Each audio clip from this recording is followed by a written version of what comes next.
আপনারা নিশ্চয়ই চান না যে গুজরাট থেকে একটা রিমোট কন্ট্রোলের মাধ্যমে পশ্চিমবঙ্গ চালিত হোক। যিনি পশ্চিমবঙ্গের কোনো মুখই নেই বিজেপি, সেরকম একটি ব্যাপার তৈরি করতে চাইছেন। বাইরে থেকে আমি বহুদিন ওই পাশে ছিলাম, সব কিছু অনেক কাছ থেকে দেখেছি। আমি আমার নিজের ডিগনিটির জন্য কখনো এদিকের কথা ওদিকে বলি না, কিন্তু আপনাদের এইটুকুই বলতে পারি যে বাঙালিদের প্রতি যে ভালোবাসা সেটা এই পার্টির নেই, এবং তার বহু এক্সাম্পল আপনাদের সামনে তুলে ধরতে পারি।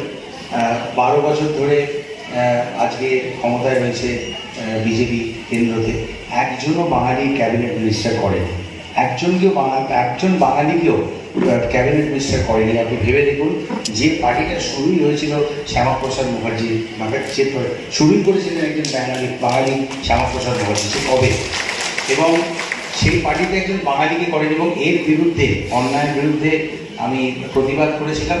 আর এক কুলি হত্যা করেছে, ইনকার কিয়া থা, মানে ছোড় দিয়া থা। ছোড়ে আজকে দেখুন দিদি, আমি গান গাইতে চেয়েছিলাম বলে যে কিছুদিন পলিটিক্স দূর থাকতে চেয়েছিলাম, কিন্তু বলছে না, আমাদের সঙ্গে থাকতে হবে।